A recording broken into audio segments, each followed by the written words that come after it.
यो ब्रह्माणं विदधाति पूर्वं यो वै वेदांश्च प्रहिणोति तस्मै तं हदेवमात्मबुद्धिप्रकाशं मुमुक्षुर्वै शरणम् अहं प्रपद्ये। यो अन्तः प्रविश्य मम वाचमिमां प्रसुप्तां सञ्जीवयति अखिलशक्तिधरः स्वधाम्ना अन्यांश्च हस्तचरणश्रवण त्वगादीन् प्राणान् नमो भगवते पुरुषाय तुभ्यम्।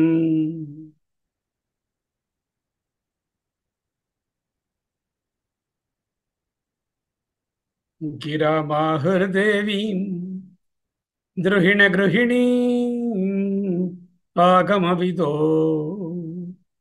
हरेः पत्नीं पद्मां हरसहचरीम् अद्रितनयाम् तुरीया कापि त्वं दुरधिगमनिस्सीममहिमा महामाया विश्वं भ्रमयसि परब्रह्म महिषी विश्वं भ्रमयसि परब्रह्म महिषी।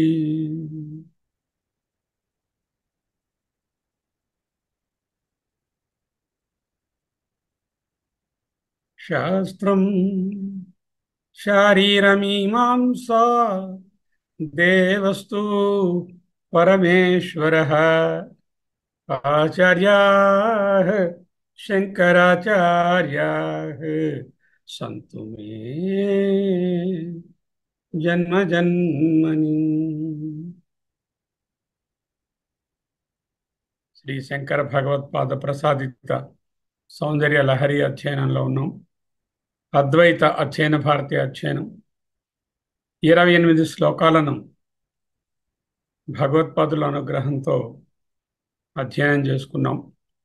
ఈనాడు 29వ శ్లోకంలోనికి ప్రవేశిస్తున్నాం. కిరీటం వైరంచం పరిహరపురః कैटभविधः कठोरे कोटीरे स्खलसि जहि जम्भारि मकुटं प्रणम्रेष्वेतेषु प्रसभमुपयातस्य भवनं भवस्याभ्युत्थाने तव परिजनोक्तिर्विजयते।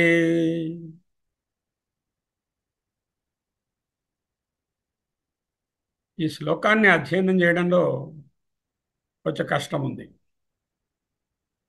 ఏమిటి? అక్కడ సగుణ సాకారంగా ఒక డ్రామాటిక్గా సినిమాటిక్గా వర్ణించబడి ఉన్నది. కానీ దీనిలోని అద్వైత భావన అంత ప్రస్ఫుటంగా లేదు. ఏదైనా చదువుకునేటప్పుడు మనము ఆ శబ్దానికి సరిపడినటువంటి అర్థాన్ని చూడకుండా దాని యొక్క లోతైన తాత్పర్యార్థాన్ని లేక బ్రహ్మభావాన్ని గ్రహించాలి. అదే ధ్యేయంతో ఈనాటి ఈ శ్లోకాన్ని కూడా అధ్యయనం చేస్తాం.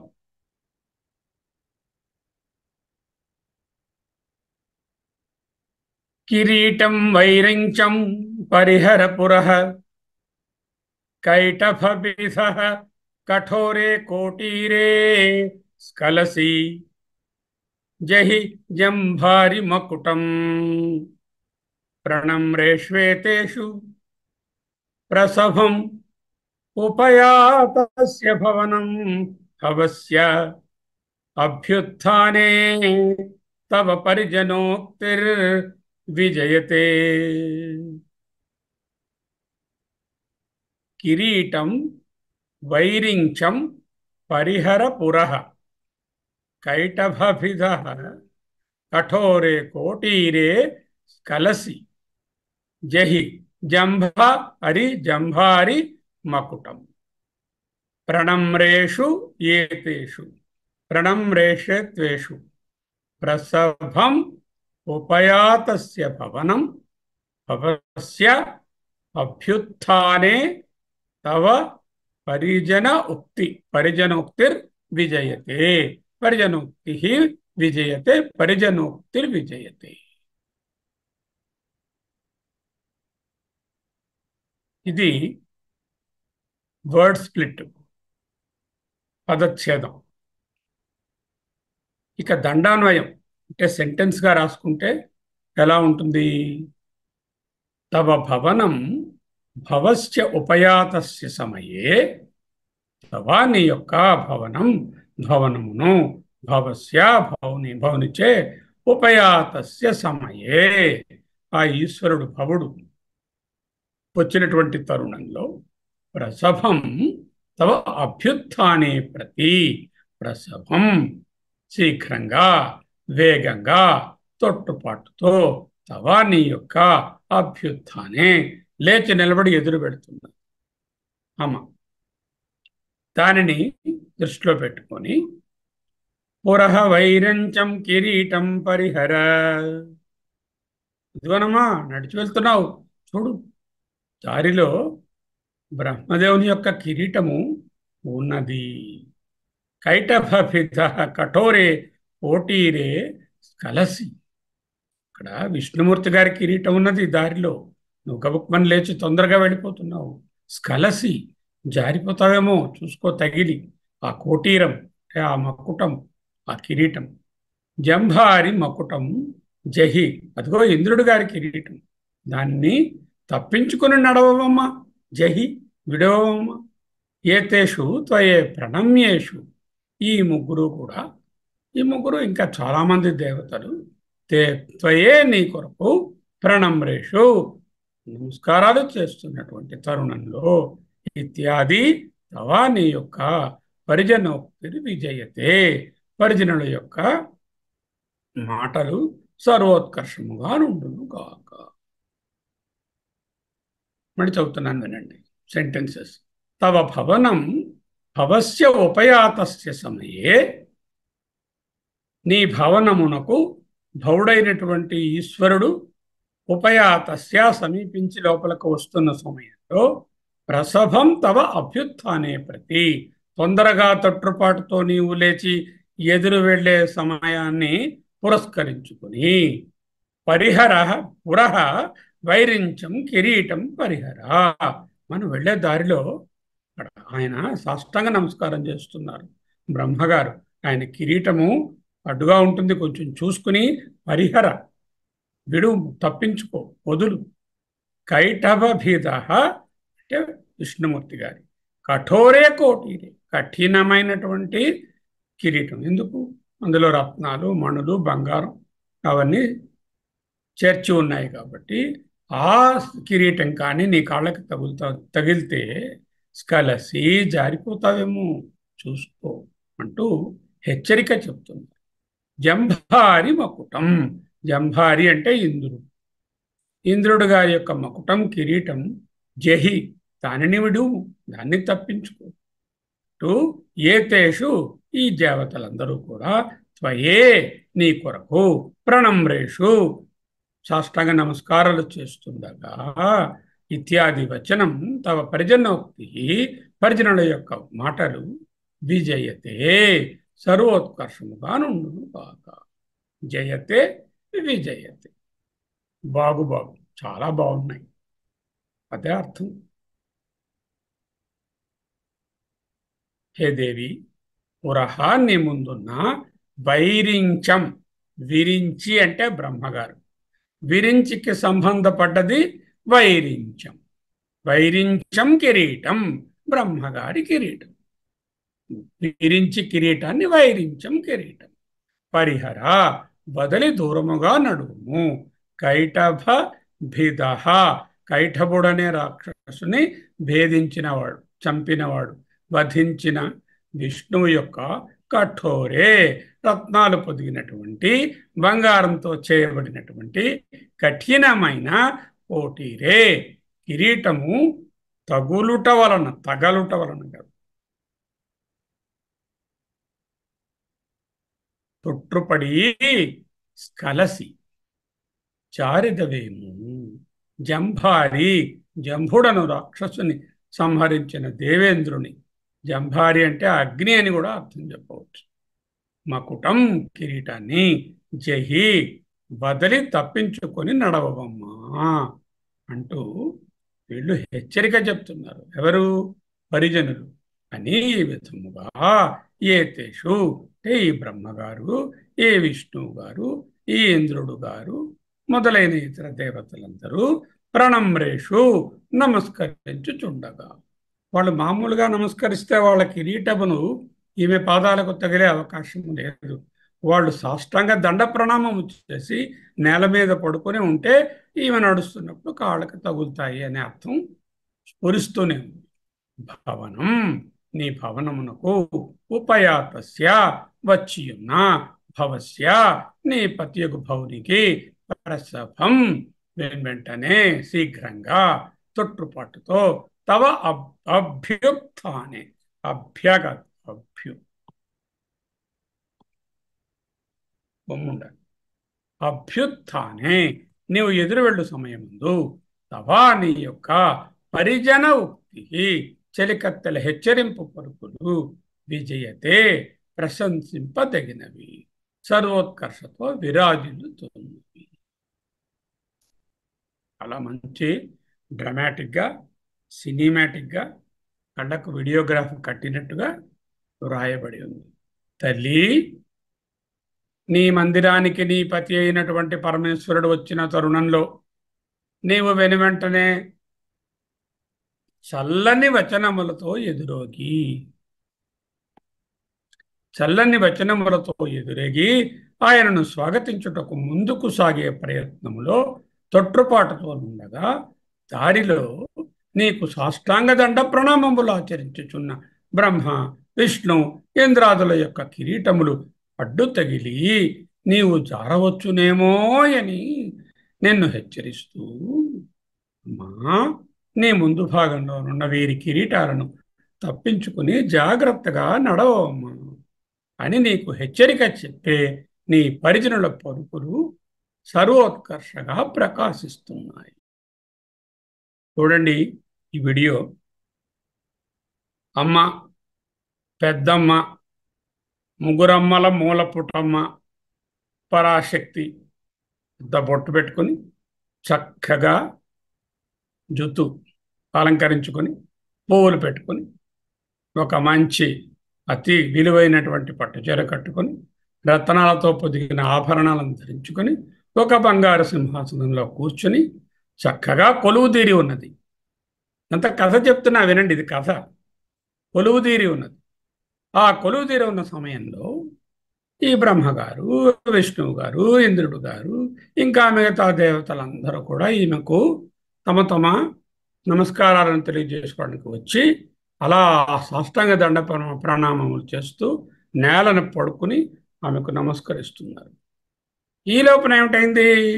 అదిగో అమ్మా, ఆయన వస్తున్నారు అని ఎవరో చెప్పారు అక్కడ ఉన్న పరిచారికలు. అదిగో ఆయన ఈశ్వరుడు గారు భవనంలోకి, తవ భవనం, నీ భవనంలోకి ఉపయాత వస్తున్నారు, లోపలికి వస్తున్నారనే మాట విని నువ్వేం చేశావు? పరస్తపం, అతి తొందరపాటుతో ఆయనకు ఎదురేగి అభ్యుత్థానే అంటే ఉన్న సీట్లోంచి ఉన్న పాళ్ళుగా లేచి గబుక్కుని వెళ్ళిపోతుంది. వెళ్ళి ఆయన్ను చక్కగా లోపలకు స్వాగతింపజేయడానికి వెళ్ళేటప్పుడు మరి వీళ్ళు ఇలా అడ్డంగా పడుకున్నారుగా, వీళ్ళ కిరీటాలు వేరే పెద్ద పెద్ద కిరీటాలు. ఆ కిరీటాలు అమ్మ కాళ్ళకి తగిలి అమ్మ జారి పడిపోవచ్చునేమో అని అమ్మ యొక్క చెలికెత్తెలు అమ్మకు హెచ్చరిక చెప్తున్నారు. బాగు బాగు విజయతే అన్నారు.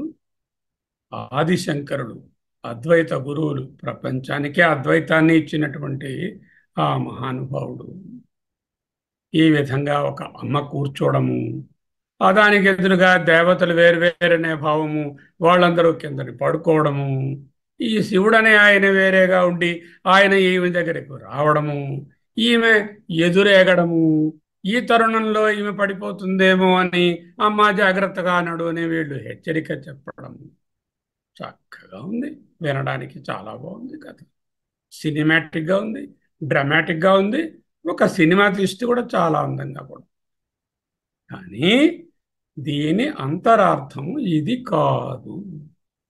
ఈ విషయం గట్టిగా గ్రహించాలి.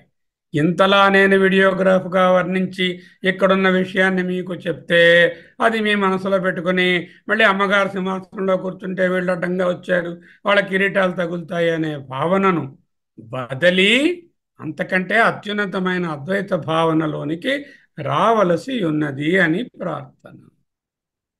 అయితే ఇదెందుకంటే చెప్పారు అక్కడ శ్లోకంలో ఏదుందో ముందు వాచ్యార్థం తెలియాలి కదా, శబ్దాలకు అర్థం. ఆ తరువాతనే కదా మనము లక్ష్యార్థంలోకి వెళ్ళగలము. ఇక దీనిలోనున్నటువంటి బ్రహ్మ సంబంధమైన అర్థం ఏమిటో జాగ్రత్తగా బాగుందా?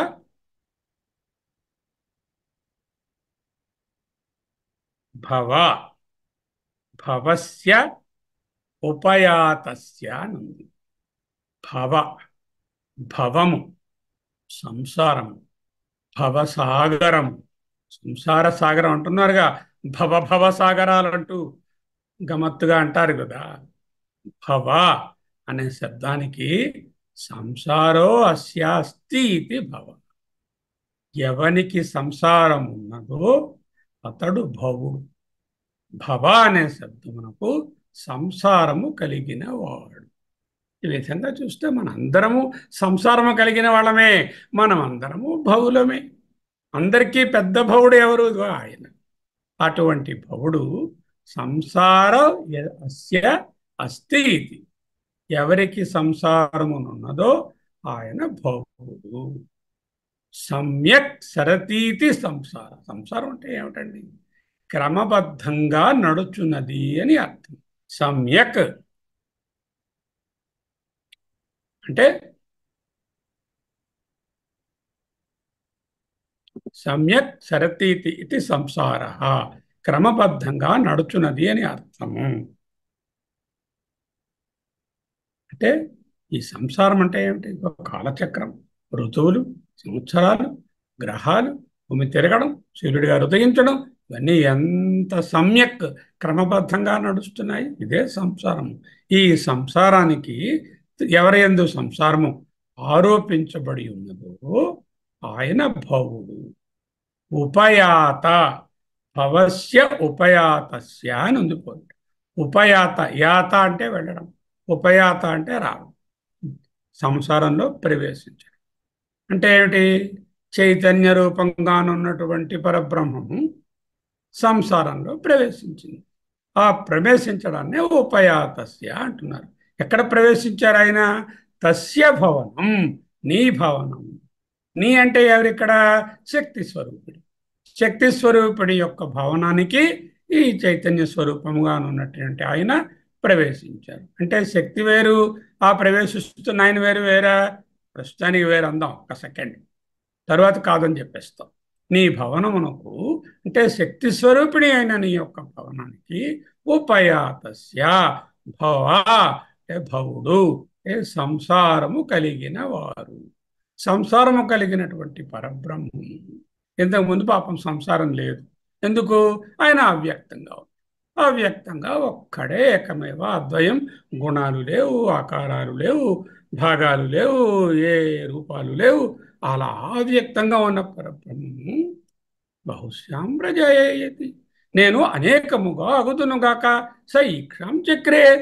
ఆలోచించాడు ఎలా సృష్టి చేయాలని, చేసి సంసారి అయ్యాడు. సంసారి అయినప్పుడు ఇక్కడ ఏం చేస్తున్నారు? తస్య భవనం, నీ భవనముకు శక్తి స్వరూపిణి యొక్క భవనం. శక్తి స్వరూపిణి యొక్క భవనం ఏదై ఉంటుంది? ఒక ఒక మూల ఎక్కడో ఉన్నటువంటి కాంచీపురంలో కామాక్షిదేవి ఒక ఆలయంలో ఒక ఒక భవనంలో ఉంటుందా? అది ఉండద్దు కదా. సర్వవ్యాపకమైన ఈ సృష్టియే ఆమె యొక్క భవనం అవుతుంది కదా. అటువంటి సంసారం అంటే ఈ ఈ ప్రపంచంలో, ఆ సంసారంలో ఈ చైతన్యం ప్రవేశించింది. చైతన్యము శక్తి రెండు కాదు. చైతన్యం ప్రతిఫలిస్తే సంసారంలా కనిపిస్తే రెండుగా కనిపిస్తుంది. ఆ రెండుగా కనిపించడమే చైతన్యం యొక్క ప్రతిఫలనం. బింబము చైతన్యము, ప్రతిబింబము శక్తి. ప్రతిబింబము బింబము కంటే వేరు కాదు. మీరు అద్దం ముందు నిలబడండి, ప్రతిబింబం మీది కనిపించింది. ఆ ప్రతిబింబము మీకంటే వేరు కాదు కదా. అంటే ఈ శక్తి, ఆ చైతన్యము ఒక్కటే. ఈ చైతన్యము శక్తిగా ప్రతిబింబించినప్పుడు, అంటే సంసారమైనప్పుడు, అంటే ఆ చైతన్య రూపము ప్రపంచమే ఆమె భవనము. భవుడు సంసారి అయినటువంటి చైతన్యం. ఇంతవరకు ఎలా ఉన్నాడు? అవ్యక్తంగా, అసంసారిగా ఉన్నటువంటి పరబ్రహ్మము ఇప్పుడు శివశక్త్యాయుక్తో యది భవతి శక్త ప్రభవితం, ప్రకటమవడానికి రెడీగా ఉండి సంసారిగా వ్యక్తమయ్యాడు. అదే భవస్య ఉపయాతస్య తస్య భవనం. నీ భవనం అంటే ఈ సృష్టి, నీ శక్తి స్వరూపమైనటువంటి ఈ సృష్టిలో చైతన్యం ప్రవేశించింది. తత్సృష్ట్వా తదనుప్రావిశత్.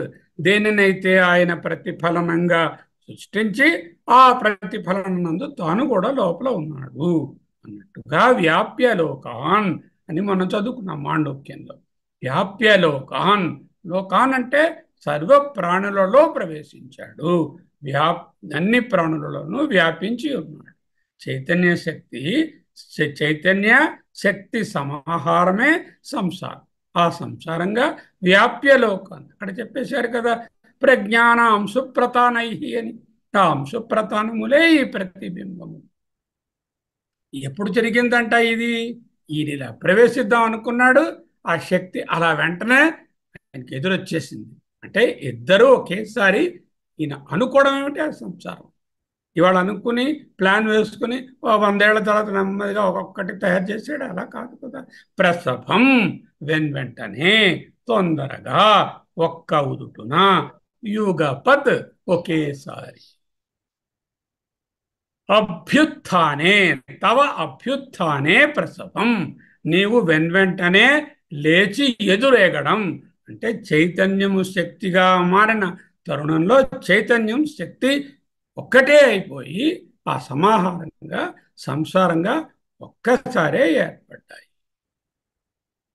భవస్య ఉపయాతస్య తస్య భవనం ప్రసభం తవ అభ్యుత్థానే. చూద్దాం ఇంకా.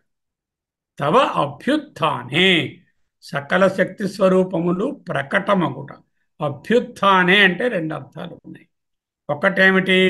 ఇలా ఉన్న నేను గబుక్మని లేచి నిలబడి ఎదురుగా ఉన్న వాళ్ళని రమ్మనడం. గొప్పవాళ్ళు, పెద్దవాళ్ళు, గురువులు, తల్లిదండ్రులు, ఇంకా పూజ్యులు ఎవరైనా వచ్చారనుకోండి, ఏం చేస్తాం? మన సీట్లో మనం రమణ గురుగారు లోపలికి అలాగే అంటాను, అన్నాను కదా. వెంటనే నేను ఉన్నవాడిని అలా లేచి గబుక్మని అక్కడికి వెళ్ళి డోర్ దగ్గరికి వెళ్ళి నమస్కారం రండి గురుదేవా రండి అనిపిస్తాను కదా. అలాగా అభ్యుత్థానం అంటే ఎదురేగి గౌరవించి స్వాగతించడాన్ని అభ్యుత్థానం అంటారు. అదొక మాట. ఇదే అభ్యుత్థానం అన్నదానికి ఇంకొక చోట కూడా ఉపయోగించబడింది. అభ్యుత్థానం అంటే ప్రకటం అవడం, పుట్టడం అనేటటువంటి అర్థంలో కూడా చెప్తారు. అభ్యుత్థానే, ప్రకటమైనప్పుడు, పుడుతున్నప్పుడు, పుట్టినప్పుడు. అభ్యుత్థానం అధర్మస్య తదాత్మానం సృజామ్యహం అన్నారు కదా. అభ్యుత్థానే అంటే తవ శక్తి, సకల శక్తి రూపాలు ప్రకటమైనప్పుడు ఏం చేశాము? అభ్యుత్థానే అంటే గౌరవించడానికి, స్వాగతించడానికి, ఉన్నపాట్లను లేచి వెళ్ళి ఎదుర్కొని తీసుకురావడం, ఎదురు సన్నాహం అనే అర్థంలో ఒక అర్థం చెప్పుకుంది. అది స్థూలంగా ఉంది. అభ్యుత్థానం అంటే పుట్టుక, ప్రకటమవడం. సృష్టి పుట్టిందా? పుట్టలేదు, ప్రకటమైంది. అదే కదా మనం తెలుసుకున్నాము. అభ్యుత్థానం అధర్మస్య అంటే అభ్యుత్థానం ఎదురేగి స్వాగతించి వచ్చిందనే అర్థం అక్కడ కాదు కదా. పుట్టింది, ప్రకటమైంది. ఎప్పుడైతే అధర్మం ప్రకటమవుతుందో అప్పుడు నేను వస్తాను అని చెప్పారు కదా భగవానుడు. అదే తవ అభ్యుత్థానే, సకల శక్తి స్వరూపములు ప్రకటమగుట, పుట్టుట. ఇవి ఎప్పుడు జరిగాయి? ప్రసభం, వెంటనే జరిగాయి. ఏమిటైంది? భవస్య తస్య భవనే ఉపయాతస్య అంటే ఈ చైతన్యము ప్రకటమవ్వాలని కోరుకున్న వెంటనే ప్రసభం, వెంటనే తవా శక్తి యొక్క అభ్యుత్థానే ప్రకటం. శక్తి కూడా ప్రకటమై సకల సృష్టి ఏర్పడింది. శక్తి శక్తిమత్ అభేదం. శక్తికి శక్తిమంతుడికి భేదం ఉండదు. ఒక ఆయన ఉన్నారు, ఒక పెద్ద బాక్సింగ్ ఛాంపియన్. ఆయన శక్తి కంటే వేరేగా చూపించగలమా? చూపించలేము కదా. శక్తి శక్తిమత్. శక్తి ఎవరిది? పరబ్రహ్మ.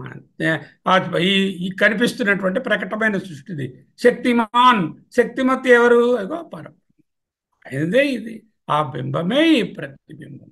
చైతన్యము సంసారముగా వ్యక్తమవుతా. అగ్ని ఉన్నది. ఈ అగ్ని యొక్క దాహకత్వాన్ని అగ్ని నుంచి వేరు చేసి చూపించగలమా?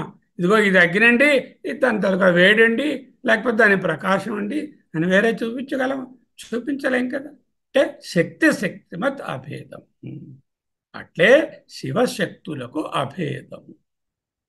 వెంటనే శక్తి స్వరూపము ప్రకటమైంది. రెండూ ఒక్కసారే అయ్యి చైతన్యము సంసారిగా భవుడుగా అనుకున్నప్పుడు పరబ్రహ్మము భవ అనే స్థితిలో, అంటే సంసారము కలిగిన వారుగా అయినప్పుడు ఆ శక్తి ప్రసవం తవ అభ్యుత్థానే, శక్తి యొక్క ప్రకటము వెంటనే జరిగింది. చక్కగా ఉంది. భవముపయాతస్య భవనం. భవా భవుడు, సంసారంలోనికి ప్రవేశిస్తున్నటువంటి తత్సృష్ట్వా తదనుప్రావిశత్ అనేటటువంటి పరబ్రహ్మము ఉపయాతస్య, ఉపయాత అనే పదమునకు తిరిగి ప్రవేశించుట. ఎందుకు తిరిగి ప్రవేశించుతున్నాము? ఈ సృష్టి ఒకసారి కాదు కదా. ఈ కల్పం అయిపోతే ఆయన పరబ్రహ్మంగా ఉంటాడు. మళ్ళీ కల్పం స్టార్ట్ అవుతే మళ్ళీ తిరిగి ప్రవేశిస్తాడు. ఉపయాతస్య అంటే మళ్ళీ ప్రవేశించినప్పుడు, దగ్గరకు చేరినప్పుడు కూడా అర్థం. భవనం ఏమిటి? భవనం ఒక బిల్డింగ్ అండి. ఆవిడ అమ్మగారు కూర్చున్నారండి శక్తిలోకంలో. ఆ బిల్డింగ్లో ఆవిడ డెకరేట్ అయి ఉన్నారండి. ఆ భవనంలో కుర్చీ మీద కూర్చున్నారండి. సింహాసనం ఏదని కాదు కదా. ఆ పరాశక్తి యొక్క భవనం ఏదై ఉంటుంది? ఇదిగో ఈ భువనమే ఆమె భవనం. ఈ భువనానికి, ఆ భువనంలో భువనంగా కనిపించడానికి ప్రయత్నం చేస్తూ వస్తున్నటువంటి భవుడు ఉపయాతస్య దగ్గరకు వచ్చినప్పుడు, ప్రవేశించినప్పుడు ప్రసభం వెంటనే తవ అభ్యుత్థానే, తవ నీ యొక్క అభ్యుత్థానే, శక్తి యొక్క విస్ఫోటము, శక్తి యొక్క ప్రకటము, పుట్టుట ఒకేసారి జరిగాయి. ఏతేషు ప్రణమ్రేషు. ఏతేషు అంటే వీరందరూ. ఎవరు? ఇదిగో సకల శక్తులు. ఏ ఏ శక్తులు? అదిగో సృష్టి శక్తి బ్రహ్మగారు, స్థితి శక్తి విష్ణువు గారు, లేకపోతే రుద్రుడు గారు సంహార శక్తి, లేకపోతే ప్రపంచంలో ఉన్నటువంటి శారీరకమైన మానసికమైన బలము ఏదైతే ఉందో అది ఇంద్రుడు, ఆ వరుణుడు, అగ్నిదేవుడు. ఈ దేవతలందరూ కూడా శక్తి యొక్క మేనిఫెస్టేషన్సే కదా. ఆ పరాశక్తిలోనివే కదా ఈ శక్తులన్నీ. ఆ శక్తులన్నీ ఎవరి అధీనంలో ఉంటాయి? ఏది పరాశక్తియో ఆ పరాశక్తి అధీనంలో ఉంటాయి. ఈ దేవతలు నీకు ప్రణమ్రేషు అంటే నమస్కరిస్తున్న వారిగా ఉన్నారు, అంటే నీ అధీనంలో ఉన్నారు.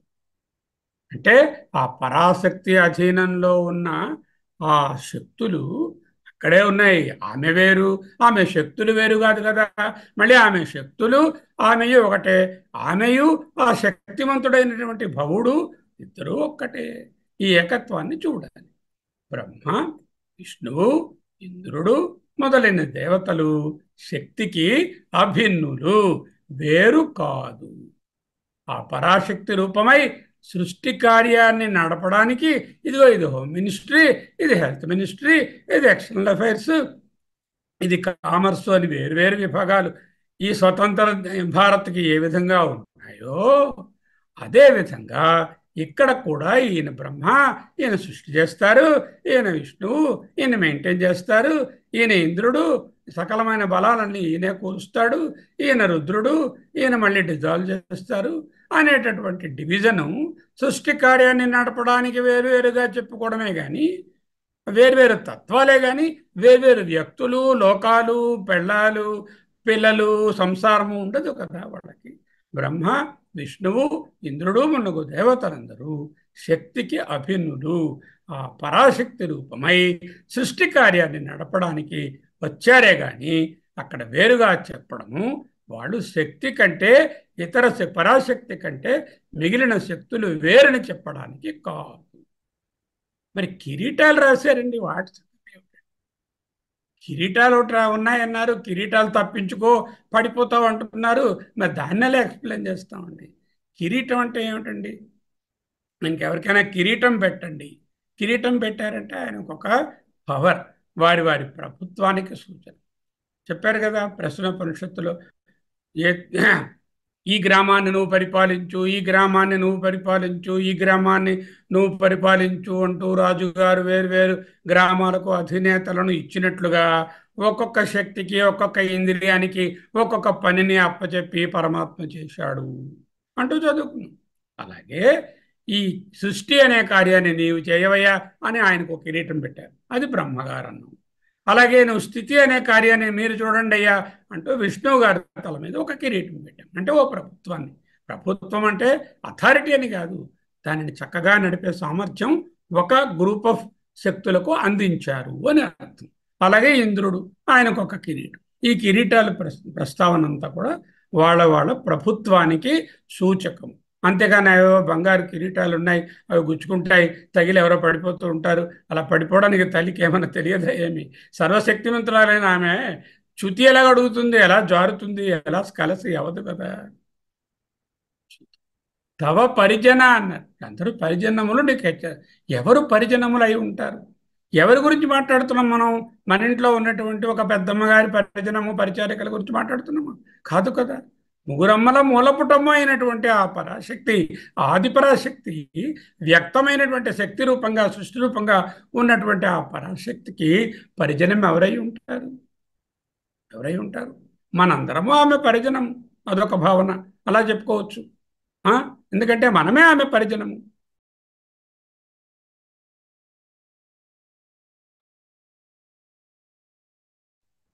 లేకపోతే శ్రీనాథుడు గారు వర్ణించినట్టుగా వేదాది విద్యలు విహరణ స్థలములు విహరణ జనములు అన్నారు ఆయన. ఎవరు? శ్రీనాథుడు గారు.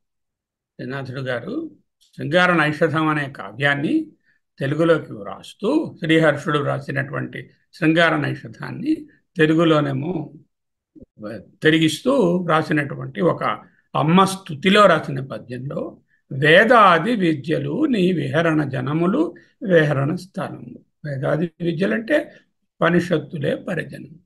అమ్మకు పరిజనం ఎవరు? ఉపనిషత్తులు. తవ పరిజనోక్తి విజయతే. ఉక్తి పలుకు, మాట, బోధ, ఉపనిషత్తుల యొక్క బోధనలు అత్యుత్కృష్టంగా ఉన్నాయి, సర్వోత్కర్షంగా ఉన్నాయి. ఎందుకు? ఇలా పరమాత్మ ప్రకటమవుదామని అనుకున్నాడో లేదో, సంకల్పించుకున్నాడు. సైక్షాం చక్రే, వెంటనే సృష్టి, ఆ సృష్టిలో శక్తి, ఆ శక్తి యొక్క వివిధ రూపాలైనటువంటి ఇతర శక్తిమంతులైనటువంటి బ్రహ్మ, విష్ణు, రుద్రుడు, ఇంద్రుడు, వరుణుడు, వీళ్ళందరూ కూడా అక్కడ ప్రకటమయ్యారు అంటూ ఉపనిషత్తు చెప్తోంది. అంచేత అటువంటి ఉపనిషత్ మాటలు విజయతే, ఎంతో బాగు సర్వోత్కర్షంగా ఉన్నాయి. ఉపనిషత్ బోధన సారాంశం ఏమిటి? రెండు విషయాలలో అద్వైతులు అందరూ, వేదాంతులు అందరూ అంగీకరిస్తారు అని చెప్పుకున్నాం. ఒకటేమిటి? బ్రహ్మ సత్యం, ఏకం, అద్వయం. That is one statement. రెండో స్టేట్మెంట్ ఏమిటి? జగన్ మిథ్య. అదే ఇక్కడ చెప్తుంది. సత్యం, ఏకం, అద్వయమైనటువంటి ఆ శక్తిమాన్ ఈ ప్రతిబింబంగా, శక్తిగా, సృష్టిగా మేనిఫెస్ట్ అవుతున్నాడు, లేక ప్రకటమవుతున్నాడు, లేకపోతే ప్రొజెక్ట్ అవుతున్నాడు, ప్రతిబింబంగా ఏర్పడుతున్నాడు అనేదే ఇక్కడ బోధిస్తుంది. శక్తి, శక్తిమత్ అభేదము, ఉన్నది ఒక్కటే. ప్రకటమైతే అనేకము, కారణ రూపంగా చూస్తే ఒక్కటే, కార్యరూపంగా చూస్తే నానాత్వం. ఈ నానాత్వం అంతా ఒకే సూర్యుడు 100 నీటి కుండలలో నూరు బింబం ప్రతిబింబములుగా కనపడుతున్నట్లుగా ఒకే చైతన్య ఆత్మ, ఒకే చైతన్య స్వరూపమైన సచ్చిదానంద పరబ్రహ్మము ఈ మిలియన్స్ ఆఫ్ ప్రాణులలో ప్రకటమవుతున్నాడు. అదే సృష్టి, అదే శక్తి, అదే ఇక్కడ ఈమె ఎదురు వెళ్ళి ఆయన్ని ఎదుర్కొంటోంది, స్వాగతిస్తోంది, చల్లని మాటలతో దగ్గరకు పిలుస్తోంది, భవనంలోకి రండి అనే మాట. దాని అర్థం అదే. భవుడు నీ భవనానికి వచ్చినప్పుడు నీవు వేగంగా లేచి వెంటనే ఎదురు వెళ్ళి స్వాగతించావు. నీ పరిజనుల మాటలు బాగు బాగు అనగా, ఎవరైతే నిర్గుణ నిరాకార అసంసారి పరబ్రహ్మమో ఆయన తన యొక్క స్వసంకల్పము వలన సృష్టి చేస్తాను, అనేకంగా అవుతాను అని అనుకున్నప్పుడు వెంటనే శక్తి ఎదురుగా వచ్చింది. అంటే ఆయనతో చేయి కలిపి సృష్టిని జరిపించింది. శక్తిమంతులు వేరుగా లేరు. ఏకత్వ బోధనయే ఉపనిషత్ సారం. అది సర్వోత్కర్షగా ఉంది. విజయతే, వెరీ ఫిట్టింగ్, చాలా బాగుంది. మరి హెచ్చరిక చెప్పారు కదమ్మా, పడిపోతావు, జారిపోతావు, తప్పించుకో. ఆ మాటలు ఎలాగా సమర్థించడం? హెచ్చరిక మాటలు చెప్పడంలో అంతర్యం ఏమిటి? కిరీటాలంటే చెప్పారు, పరిజనులంటే ఉపనిషత్తులు అన్నారు, ఏదో భవుడు అంటే సంసారంలో ఉన్న చైతన్యం అన్నారు, ఆ ఎదురుగా వెళ్ళడం అంటే శక్తిమంతులతో కలవడం అన్నారు. అన్ని బాగానే ఉన్నాయి. మరి హెచ్చరిక చెప్తున్నారు, పడిపోతావు, జారిపోతావు అని. సంగతి ఏమిటి? ఇది చూద్దాం. భగవత్పాదులు ప్రయోగించినటువంటి పదాలు ఏమిటి? పరిహర, కలసి, జహి. మూడిటికి ఒకటే అర్థం ఆల్మోస్ట్. పరిహర, విరించి, కిరీటం వైరించం పరిహర పురః. పరిహర కైటభభిద కఠోరే కోటీరే స్కలసి జంభారి మకుటం జహి. పరిహర, స్కలసి, జహి. పరిహర, అబ్స్టెయిన్ ఫ్రమ్, దూరముగా నుండుము, విడుము. దేన్ని వదిలేయాలి చూద్దాం. స్కల బ్రహ్మ, హరి, ఇంద్రుడు వేర్వేరనే భావాలను విడుము. ఇక్కడ 3 పేర్లు చెప్పారు. ఇలాగ 3 కాకుండా 300 పేర్లు, 3 లక్షల పేర్లు, 3 మిలియన్ల పేర్లు, అనంతమైన నామరూపాలు చెప్పండి. అవి వేర్వేరనే భావాన్ని పరిహర, విడుము అని ఎవరంటున్నది? పరిజనోక్తి అంటే ఉపనిషత్ వాక్యాలు. స్కలసి అంటే ఫ్యాల్టర్, ట్రిప్, ఏదైనా తన్నుకొని పడిపోవడం అంటాం కదా, ట్రిప్పింగ్, స్టంబ్లింగ్, జారి పడిపోవడం. ఇప్పుడు ద్వారం తగిలి పడిపోయాం అనుకోండి, ట్రిప్ అంటాం కదా. టిఆర్ఎఫ్, ట్రిప్ అంటే ఏదో ఊరు వెళ్ళడం కాదు. ట్రిప్పింగ్ అంటే దాని మీద తన్నుకుని పడిపోవడం, ఫాల్టర్, స్టంబుల్ అనేటటువంటి. అంటే భిన్నత్వం అనే మాయలో పడకుమీ అని చెప్పడం. ఎవరికి చెప్తున్నారు ఇవి? అమ్మగారిగా. అమ్మగారి భిన్నత్వంలో లేదుగా, ఆవిడ ఎప్పుడూ ఏకస్వరూపమే. అంచేత ఈ భిన్నత్వం అనే మాయ సృష్టిలో ఉన్నటువంటి మన అందరికీ ఈ పరిహర, కలసి అనే పదాలను ఉపనిషత్తు బోధిస్తుంది. శక్తిమాన్ వేరనే భావము విడుము. నానాత్వమే మృత్యువు, ఏకత్వ దర్శనమే కైవల్యము, మోక్షము. మృత్యుస్స మృత్యుమాప్నోతి యైహ నానా ఇవ పశ్యతి. ఒక్కటే ఉంటే, ఏకత్వ దర్శనమే ఉంటే అప్పుడు ఆ స్థితిలో కెనకం పశ్యేత, కెనకం జిఘ్రేత, కెనకం విజానీయాత్. అంటే ఎవరు ఎంతో దేన్ని చూస్తారు? ఉన్నది ఒక్కటే కదా అంటున్నారు. జహి అనే మాట వాడారు. పరిహర, స్కలసి, జహి. జహి అంటే ఫోర్సేక్, ఫోర్లాన్, అబాండన్, విడుము, వదిలివేయి. ఏ దేవతారూపమైన, సర్వదేవతారూపమైన పరమాత్మయే అని తెలుసుకోవడమే ఇక్కడ జహి అనే దానికి అర్థం. జహి, విడువుము. దేవతలు వేర్వేరు, పరమాత్మ వేర్వేరు, పరాశక్తి వేరువేరు, శివుడు వేరు, శక్తి వేరు అనేటటువంటి భిన్న భావాన్ని జహి, వదలు. ఈ హెచ్చరికని ఎవరు చెప్తున్నారు? పరిజనోక్తి, ఉపనిషత్తుల యొక్క మాటలు. ఉపనిషత్తులే అమ్మకు పరిజనము.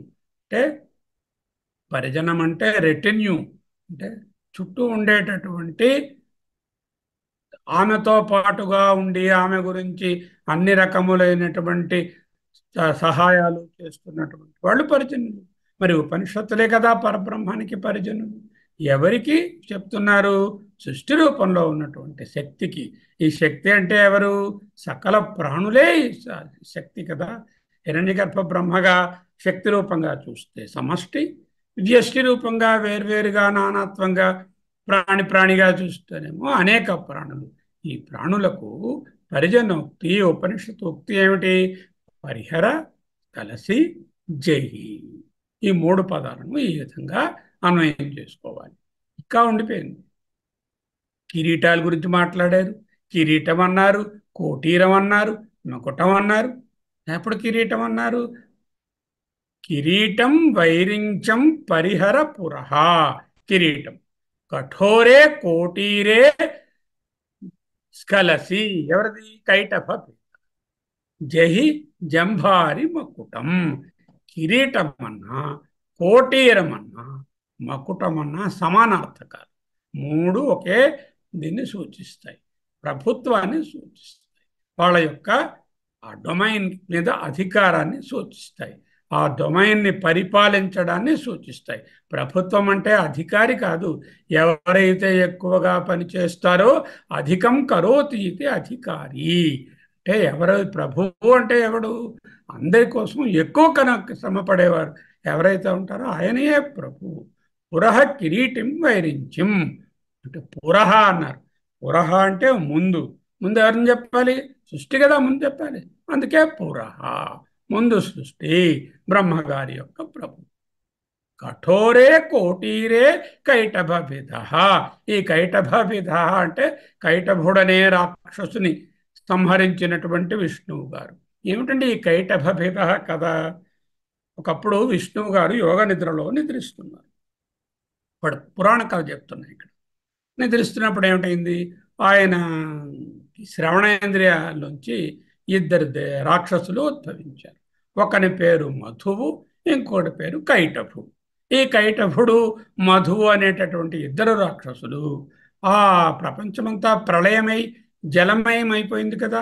ఆ జలంలో ఇంత లోతుకి నిలబడి హాయిగా ఈతూ విహారం చేస్తూ చాలా అల్లకల్లోలం చేసేస్తున్నారు ఆ ప్రళయకాలంలోని జలాలను. ఈ లోపల ఈయన గారి నాభిలోంచి బ్రహ్మగారు ఇలా వచ్చారు. కథ అండి, ఊహించండి, అంతే కథగా తీసుకోండి. ఆ బ్రహ్మన్నారు ఏమిటి ఇలా కదిపేస్తున్నారు, చాలా గొడవ పెట్టేస్తున్నారు వీళ్ళిద్దరును, వీళ్ళకి ఏదైనా చెయ్యాలి నాన్న అని తండ్రి గారు అనేటువంటి విష్ణువుని బ్రహ్మగారు ప్రార్థించారు. అప్పుడు విష్ణువు ఏం చేశారు? వాళ్ళని చంపలేరు, ఎందుకంటే వాళ్ళు అన్ని శక్తులని మించినటువంటి శక్తి కలిగి ఉన్నారు. అప్పుడు అన్నారు విష్ణువు, ఓ కైటభుడా, ఓ మధువు, మీ ఇద్దరికి నేను వరం ఇస్తాను. మాకు నువ్వు వరం ఇస్తావా? నేనే మీకు మేమే నీకు వరం ఇస్తాం, కోరుకో. నువ్వు మాకు వరం ఇవ్వడం ఏమిటి? మేమే మీ నుండి వెళ్తున్నామని అతి గర్వంగా పలికితే అప్పుడు సరే మీరే నాకు వరం ఇవ్వండి అని విష్ణువు ప్రార్థించాడు. సరే ఇస్తున్నాం, కోరుకో అంటే మీరిద్దరూ నా చేతిలో చనిపోయేటట్టు వరం ఇవ్వండి స్వామి అని విష్ణువు వారిని కోరారు. కోరితే వాళ్ళు వెంటనే చచ్చారు. ఇది కథ. కైటభిత. ఎలా అయితేనే ఒక పనికి మారినటువంటి పనులు చేస్తున్న వాళ్ళను నుంచి ప్రపంచాన్ని కాపాడినటువంటి విష్ణువు అని అర్థం. కఠోరే కోటీరే కైటభిత అంటే స్థితి అంటే పాలనం. సృష్టి ఎలాగోలా చేసేయచ్చు, బిడ్డని కనియొచ్చు, వాడిని పెంచి పెద్దవాడిని చేసి 25 ఏళ్ల వాడిని చేసి 25 ఏళ్ల అమ్మాయిని చేసి సరి అయిన వరుణ్ణి చేసి పెళ్లి చేసి సరిగ్గా సాకడం ఉందే ఆ పాలనము, అది మిగుల కఠినము. కాబట్టి కఠోరే కోటీరే అన్నారు. కఠోరమైనటువంటి పనికి నియోగించబడినటువంటి కైటభిధుని యొక్క కోటీరం. పురః అంటే ముందు సృష్టి అని, కఠోరే కోటీరే అనడంలో ఈ విషయాన్ని చెప్తున్నారు. జంభారి మకుటం. జంభాసురుడని మరో రాక్షసుడు. అంటే దుష్టశక్తులు. రాక్షసులు అంటే వేరే ఒక తెగలో ఉంటారు, ఒక రూపంలోని కాదు. మనలోనున్నటువంటి దుష్టశక్తులే రాక్షస శక్తులు, ఆసురీ భావాలు. అసుర భావాలు. ఇవి జంభారి, జంభుడు అనే రాక్షసుని చంపినటువంటి ఇంద్రుడి గారు, లేకపోతే అగ్ని గారు, వారి వారి శక్తులు, అదే వారి కిరీటాలు. జంభారి మొత్తం వేరువేరు దేవతాశక్తులుగా అభివర్ణించినప్పటికీ అన్నీ కూడా ఆ హిరణ్యగర్భ బ్రహ్మయే, ఆ హిరణ్యగర్భ ప్రజాపతియే. అంటే శక్తి స్వరూపమే. ఫెమినైన్ ఫార్మ్గా వర్షిప్ చేయదలుచుకొని ఉపాసన చేస్తే శక్తి అంటాం. మ్యాస్కులైన్గా చూడాలంటే హిరణ్యగర్భ బ్రహ్మ అంటాం. అక్కడ జెండర్ భేదం ఉంటుందా? ఉండదు. కాబట్టి హిరణ్యగర్భ బ్రహ్మన్న శక్తి అయినా మన కల్పనయే కానీ అది ఫలానా జెండర్ అనడానికి లేదు. దీనికి కారణమైన తత్వం ఏది? పరతత్వము, పరాశక్తి, ఆది పరాశక్తి, పరబ్రహ్మము, పరమశివుడు, మహావిష్ణువు. ఆ మహా అని చెప్పేసరికల్లా సర్వ అతిశయమైన, నిరతిశయమైన అనే తత్వాన్ని మహా లేక పర అనే శబ్దంతో సూచిస్తాం. విరించి తరువాత హరి, ఇంద్రుడు, ఇవి తీసుకున్నారు. విరించి అంటే బ్రహ్మ బుద్ధికి అధిపతి. హిరణ్యగర్భ బ్రహ్మ అంటే ఏమిటి? సమష్టి బుద్ధి శక్తి బ్రహ్మ, లేక విరించి లేక హిరణ్యగర్భ బ్రహ్మ అంటే బుద్ధి శక్తి. అంటే అన్ని బుద్ధీంద్రియాలు కూడా ఆ హిరణ్యగర్భ తత్వమే, లేక ఆ శక్తి యొక్క తత్వమే, ఆ పరమాత్మ యొక్క తత్వము నుండి ప్రకటమైనవే. కైటభభిధ. కైటభభిధ అంటే హరి, విష్ణువు. విష్ణువు పాదములుగా వర్ణిస్తారు. పాదముల యందు విష్ణు ఉంటాడు, బుద్ధిలో బ్రహ్మ ఉంటాడు. అంటే ఒక్కొక్క ఇంద్రియానికి ఉంది కదా. వాగింద్రియంలో అగ్ని ఉంటుంది, నేత్రములందు సూర్యుడు ఉంటాడు అంటూ అధిష్టాన దేవతలను చెప్తారు కదా. హరి పాదములు. పాదములు దేనికి సూచకము? గమనమునకు సూచకము. ఏ గమనము? ఇంట్లో నడవడమా? కాదు, కాలగమనం. ఇంట్లో నడవడం కూడా కాలమే. ఇక్కడి నుంచి అక్కడికి నేను వెళ్ళానంటే కాలం లేదే నేను వెళ్ళలేను. అంటే ఎనీ గమనం, any movement is implied as time. So కైటభిత అంటే కాలము కూడా ఈ శక్తి తత్వమే. అన్ని బుద్ధింద్రియాలు శక్తి తత్వమే, కాలము కూడా శక్తి తత్వమే. ఇంక తర్వాత జంభారి అంటే ఇంద్రుడు, లేకపోతే అగ్ని. ఇంద్రుడు అంటే క్రియాశక్తికి, చేతులకు అధిష్టాన దేవత. అగ్ని అంటే మాటకు అధిష్టాన దేవత. ఇటు చేతులన్నా అటు మాట అన్నా అన్ని కర్మేంద్రియాలను సూచిస్తాయి. కర్మేంద్రియాలు కూడా అదే తత్వము. అన్ని బుద్ధీంద్రియాలు, అన్ని కర్మేంద్రియాలు. ఈ విరించి అంటే బ్రహ్మ అంటే మనసు కూడా కాబట్టి, బుద్ధి అంటే మనసు కాబట్టి, ఈ అంతఃకరణాలు అన్నీ కూడా పరబ్రహ్మ తత్వమే. మరి కాలము, కాలగమనము కూడా పరబ్రహ్మ తత్వమే అంటూ కూడా మనం చెప్పుకోవచ్చు. విరించి కైటభిధ జంభారి. కేనోపనిషత్తులో చదువుకున్నాము. 3వ అధ్యాయం ఆఖర్లో వస్తుంది. ఒక్కొక్క దేవత పెడతారు, వాళ్ళ శక్తిని పరీక్షిద్దామని యక్షుడు వస్తారు. అగ్నిగారి శక్తిని పరీక్షిస్తే అగ్ని ఏమీ చేయలేకపోతాడు, కాల్చలేకపోతాడు. వాయువు ఎగరగొట్టేస్తాను, ఇది అది ఎంత చేస్తా అంత చేసేస్తా, అది కూడా ఏమీ చేయలేకపోతాడు. ఈ లోపల ఇంద్రుడు గారు వస్తారు. అయినా ఆ ఇంద్రుడు వచ్చేసరికి యక్షుడు, యక్ష అనే పదంలోనే ఉంది కనపడని వారు అని అర్థం. యక్ష అంటే ఓన్లీ అపారిషనల్ ఇదే తప్ప రియల్గా ఉండదు. యక్షుడు కనపడనటువంటి ఆ శక్తి, ఆ తత్వము ఇప్పుడు ఏమిటా అని ఆలోచిస్తూ ఉంటాడు. కొంతసేపు విచారణ చేస్తాడు. చేస్తే అప్పుడు ఆయనకు ప్రత్యక్షమవుతుంది. ఎవరు ప్రత్యక్షమవుతారు? అదిగో ఇక్కడ చెప్తుంది. స తస్మిన్నేవ ఆకాశే స్త్రియాం ఆజగామ. సహా అతనికి, ఆ ఇంద్రునకు, తస్మిన్నేవ ఆయన ఎక్కడున్నాడో అక్కడే, ఆకాశే ఇన్ దట్ వెరీ ఇథెరియల్ స్పేస్, స్త్రియాం ఒక స్త్రీ రూపముగా ఆజగామ వచ్చి నిలబడినది. ఎవరామే? బహుశోభమానం ఉమాం. బహుశోభమానం, ఇంత అంత అని చెప్పడానికి లేదు. ప్రపంచంలో ఉన్న సౌందర్యాలన్నీ ఒక్కచోట పెడితే అదే శక్తి అవుతే అది ఎంత శోభాయమానంగా ఉంటుంది. బహుశోభమానం ఉమాం హైమవతి. హైమవతి అంటే హిమవంతుని పుత్రిక అని అర్థం చెప్పకుండా, హైమము అంటే బంగారము, బంగారము, హేమం అంటే బంగారము, హైమవతి అంటే ప్రకాశ స్వరూపమైనటువంటి కాబట్టి తాంగ్ హోవాచ, ఆ ప్రకాశ స్వరూపంతో ఈ ఇంద్రుడు గారు హోవాచ, హ ఉవాచ పలికెనట, అడిగారు. ఆ శక్తి ప్రత్యక్షమైంది. స్త్రియాం ఆజగామ బహు శోభమానాం ఉమాం హైమవతీం తస్మిన్నేవ ఆకాశే సహా, చూసినటువంటి ఆ శక్తిని తాంగోవచ, ఆ శక్తితో ఈ విధంగా పలికారు. కిమేతది యక్షమితి, అమ్మా ఇంతకు ముందు ఒక యక్షుడు మమ్మల్ని అందరినీ పరీక్షించి మాకు గర్వభంగం చేశాడు. ఆయన ఎవరమ్మా ఆ కనబడకుండా ఉన్నటువంటి ఆ తత్వము అని 3:12 అడిగారు.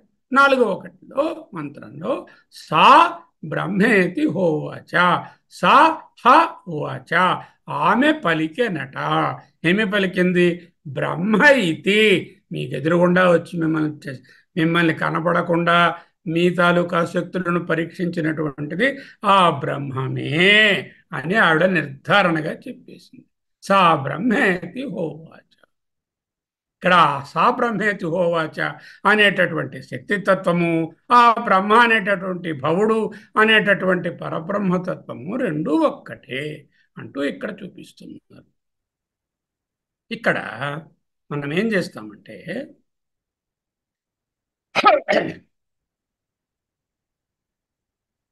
దేవీ భాగవతంలోని 2 అద్భుతమైన పద్యాలను చూస్తాం. ఆమె మాట్లాడుతుంది దేవి భాగవతంలో ఇదే కథని వర్ణిస్తూ. దాసు శ్రీరాములు గారు అనే ఆయన తెలుగులో వ్రాసిన పద్యాలు అద్భుతమైన పుస్తకం. దీంట్లో 12 అధ్యాయాలు.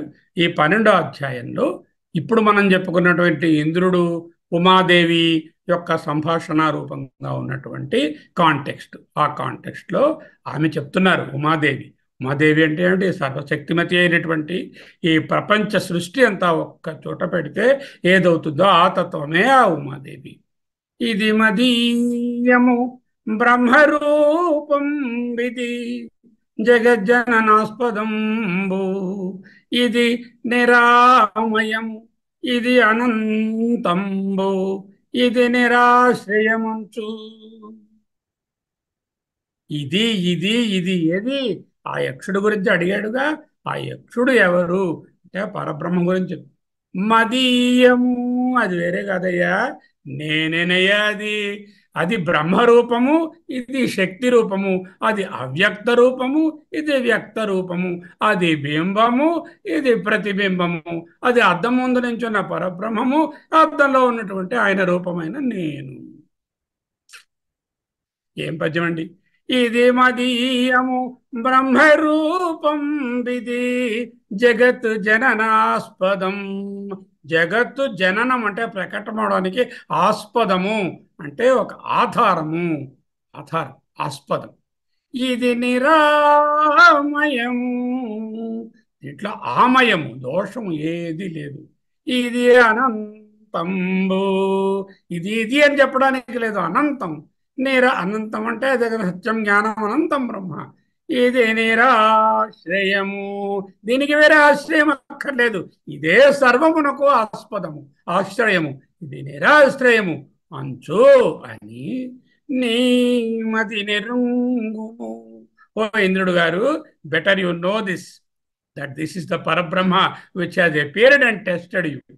యక్షుడుగా సర్వసాక్షి సమస్త కారణం ఆరయన్ జాగ్రత్తగా వితర్కించి నిధిధ్యాసన శ్రవణ మననాలు చేసి ఆత్మజ్ఞానం సంపాదించుకుంటే ఇదే సర్వసాక్షి అయి నీలో కూడా ఉందయ్యా మహానుభావ. తుదియు మొదలును లేదు దీనికి, తోచు జ్ఞానికి సర్వదా. ఇది నీలాంటి వాళ్ళకు తెలియదు. జ్ఞానము కలిగితేనే తెలుస్తుంది. జ్ఞానికి తోచున్ సర్వదా.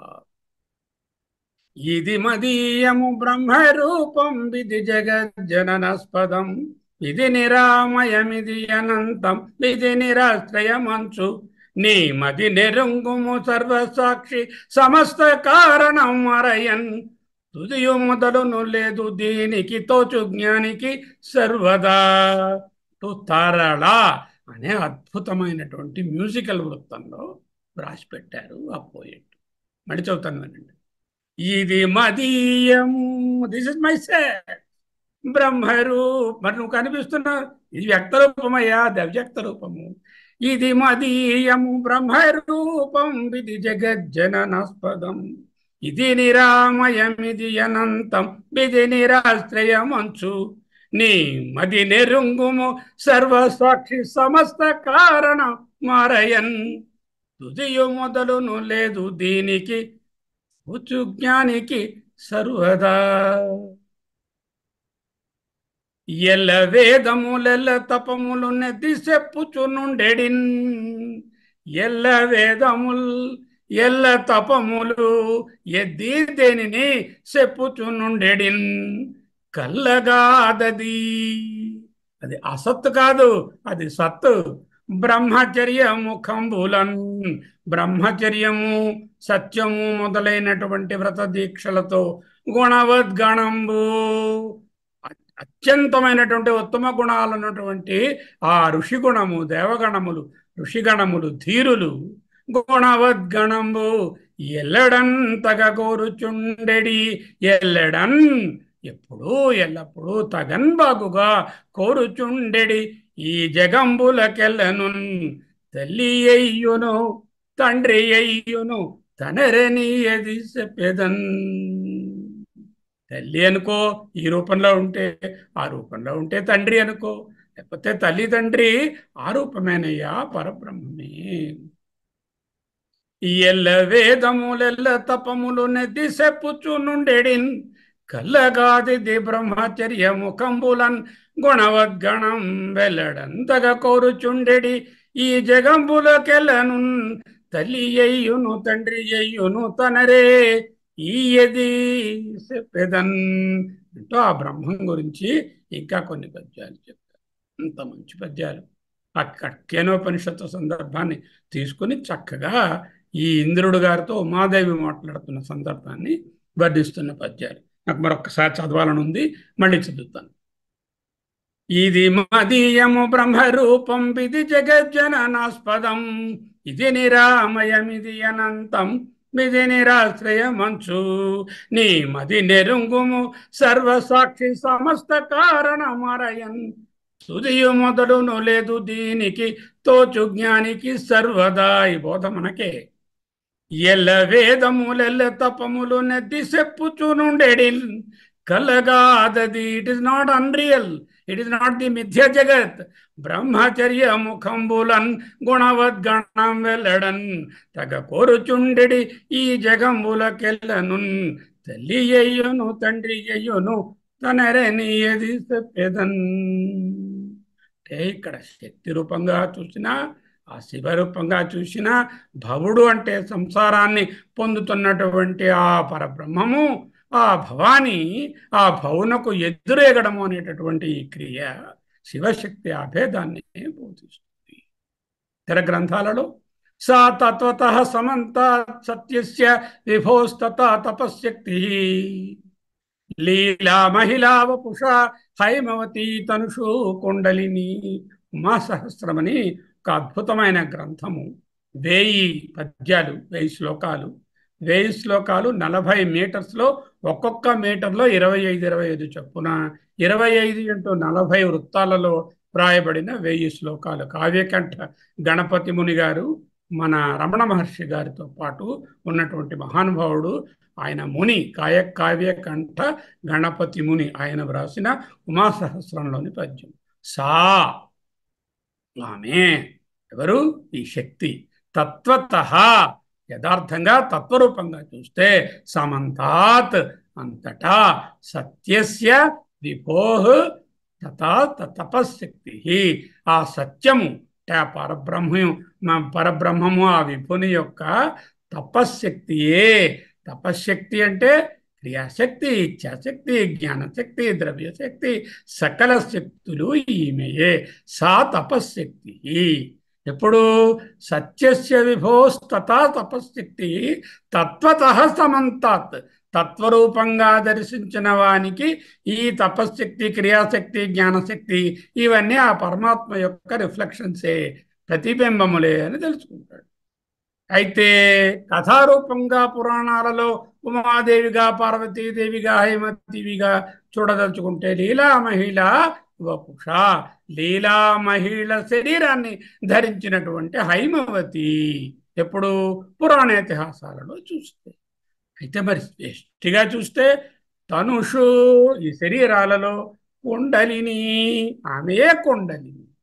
అంటే మూడు రూపాలు ఉన్నాయండి ఈమెకు. ఒకటి సత్యరూపంగా సమంతాత్వాన్ని చూడాలి. తత్వత చూస్తే ఆ పరబ్రహ్మ యొక్క తపశ్శక్తియే ఈ రూపము. పురాణ ఇతిహాసాలుగా చూస్తే హైమవతి లీలా మహిళా వ్యష్టి రూపంగా చూస్తే కుండలిని శక్తి అంటూ ఉమా సహస్రంలో ఆయన రాక్కుచ్చారు. ఐశ్వర్యం ఈశ్వరత్వం హి తస్య నాస్తి పృథక్ స్థితి. ఐశ్వర్యం అంటే ప్రకటమైనటువంటి సృష్టి, ఆ విభూతులు. ఈశ్వరత్వం పరబ్రహ్మ. ఐశ్వర్యం ఈశ్వరత్వం హి తస్య, వాటికి పృథక్ స్థితి, వేరువేరు అనేటిది నాస్తి, లేదు.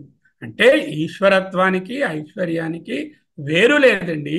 ఈ ఈ ఐశ్వర్యమే ఆ ఈశ్వరత్వం. ఎందుకు ఉదాహరణ చెప్తున్నారు మానసోల్లాసంలో, నిన్న నేర్చుకున్నాం ఈ మానసోల్లాసం. పురుషే ధావమానేపి ఛాయాతం అనుధావతి. ఒక పురుషుడు పరిగెడుతున్నాడు అనుకోండి, ఆయన తాలూకా నీడేటవుతుంది, అది నెమ్మదిగా వెనకాల నడుచుకెళ్తుందా లేకపోతే అక్కడ ఉండిపోతుందా? అది కూడా అదే వేగంతో పరుగు.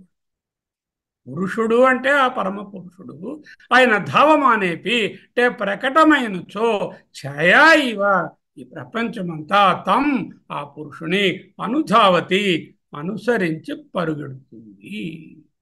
ఐశ్వర్యం ఈశ్వరత్వం హి తస్య నాస్తి పృథక్ స్థితి.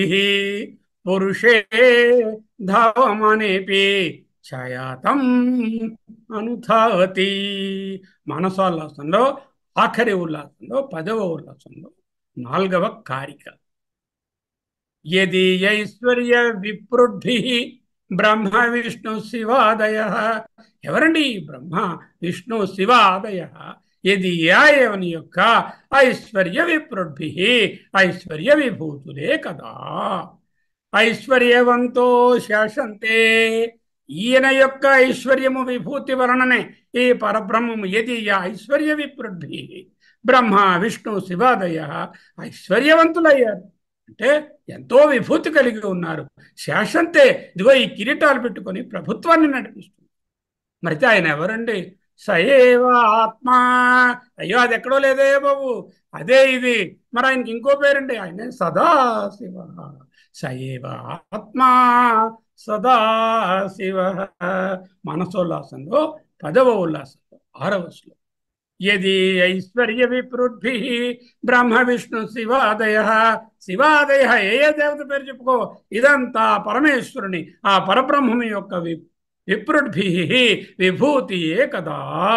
ఐశ్వర్యవంత శాసంతే సహ, వీళ్ళందరూ కూడా ఐశ్వర్యవంతులై వాళ్ళ వాళ్ళ పరిపాలనలు చేస్తున్నారు.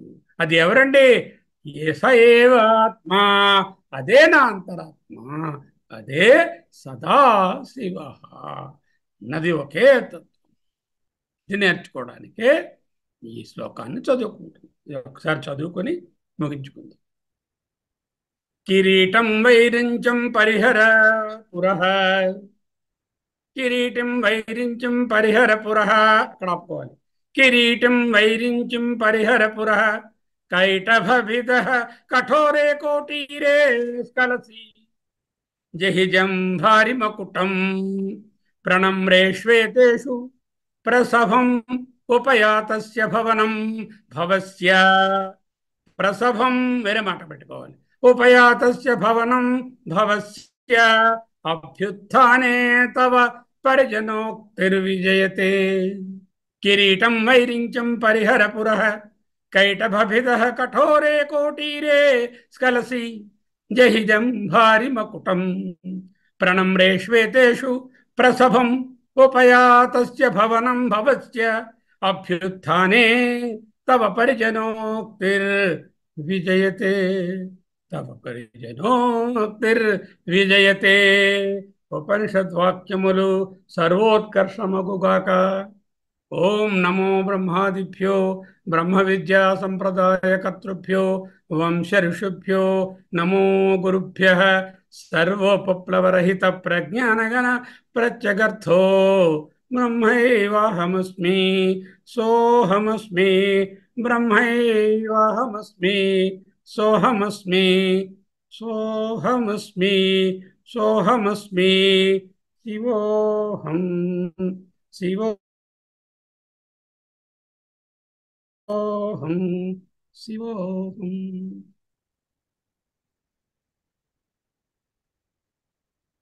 ఇది మదీయము బ్రహ్మరూపం విధి జగజ్జననాస్పదం విధి నిరామయమిది అనంతం విధి నిరాశ్రయమంచు నీ మది నెరుంగుము సర్వసాక్షి సమస్త కారణమరయన్ తుదియు మొదలును లేదు దీనికి తోచు జ్ఞానికి సర్వదా.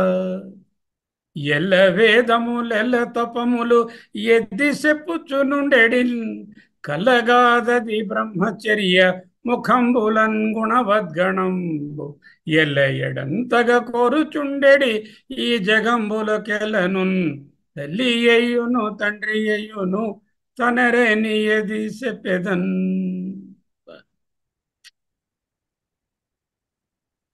బోధన మన కోసమే చేసినట్టున్నాయి ఆ పద్యాలు. ఐశ్వర్యం ఈశ్వరత్వం హి తస్య నాస్తి పృథక్ స్థితి. ఐశ్వర్యం అంటే ప్రపంచం, శక్తి స్వరూపం. ఈశ్వరత్వం అంటే పరబ్రహ్మం. వీటికి పృథక్ స్థితి నాస్తి. పురుషే ధామానిపి ఛాయాతం అనుధావతి. మంచి ఉదాహరణ. ఒక పురుషుడు పరిగెడుతూ ఉంటే వాడి నీడ కూడా పరిగెట్టినట్టు, రెండు ఒక్కటే అన్నట్టుగా ఉంటుంది. అందుకే ఛాయా ఇవ. తెలుగు పద్యాలు రాసిన ఆయన పేరు దాసు శ్రీరాములు. దాసు బావ తెలుసు కదా, దాసు శ్రీరాములు. ఇదే మదీయము. నువ్వేమిటో అనుకుంటున్నావు? ఆ యక్షుడు ఎవరైనా అడిగావు, ఇంద్రా అది నేనేనయ్యా, బ్రహ్మరూపం అది, ఇది వ్యక్త రూపం, ఇది మదీయము బ్రహ్మరూపం ఇది. ఇది అంటే అదో ఆ యక్షుడు గురించి. జగజ్జననాస్పదం, జగత్తు కలగడానికి కావలసిన ఆధారం. ఇది నిరామయము, ఏ దోషాలు లేనిది. ఇది అనంతము, ఇది నిరాశ్రయము, దీనికి వేరే ఆశ్రయాలు అక్కర్లేదు. అది స్వయం ప్రకాశము, తనకు అదే ఆశ్రయము. నీ మది నెరుంగుము. Better you all know, Adhyayan Bharati people, that this is the message. సర్వసాక్షి సమస్త కారణం ఆరయన్. బాగా ఆలోచించి వితర్కించి నిధిధ్యాసనం చేసి చూస్తే సమస్త కారణం సర్వసాక్షి ఇదేనయ్యా. తుదియు మొదలును లేదు దీనికి తోచు జ్ఞానికి సర్వదా. ఎవరైతే జ్ఞానంలో ఉంటారో వాళ్ళకి ఇలాగే అనిపిస్తుంది, ఇలాగే తెలుస్తుంది. ఎల్ల వేదములెల్ల తపములు ఎద్ది చెప్పుచునుండెడి. దేని గురించి వేదాలు తపస్సులు అన్ని బోధిస్తున్నాయో. కల్లగాదది బ్రహ్మచర్య ముఖంబులన్ గుణవద్గణంబు ఎల్లడంతగా కోరుచుండెడి.